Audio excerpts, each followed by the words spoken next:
এই তিনটা জিনিস আপনাকে সারা জীবন কষ্ট দিবে।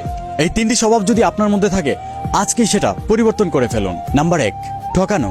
তুমি আজকে একজন মানুষকে সহজেই ঠকালে এবং তাকে ঠকিয়ে ভাবছো তুমি জিতে গেছো।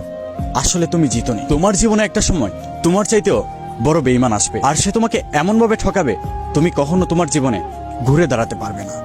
আসলে এটা প্রকৃতির বিচার। নাম্বার 2, অতিভক্ত চোরের লক্ষণ। যেই মানুষটা তোমার জীবনে অল্প দিনেই এসে তোমার সবকিছু বুঝে যাবে এবং তোমার ভালো হোক মন্দ হোক সবকিছুতে হে হে বলবে, আসলে সে তোমার জীবনের ঘনিষ্ঠ মানুষ না। সে তোমার সবকিছু বুঝে না। সে একটা লক্ষ্য নিয়ে তোমার জীবনে আসছে। সে তার লক্ষ্য যখন পূরণ করে ফেলবে তখন তোমার জীবন থেকে সে চলে যাবে।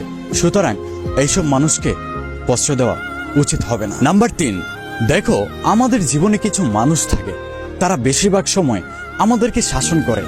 এটা করো না, ওইটা করো না, তোমার এটা হচ্ছে না, তোমাকে আরো বুঝে চলা উচিত। সত্যিকার অর্থে এই মানুষটাই হচ্ছে তোমার জীবনের সঠিক মানুষ। তুমি যদি তার কথা মতো চলতে পারো তাহলে তুমি তোমার জীবনে আগাতে পারবে এবং তোমাকে কষ্ট স্পর্শ করতে পারবে না। বন্ধুরা, জীবনে দুঃখ কষ্ট আসবেই, এর জন্য ভেঙে পড়ো না।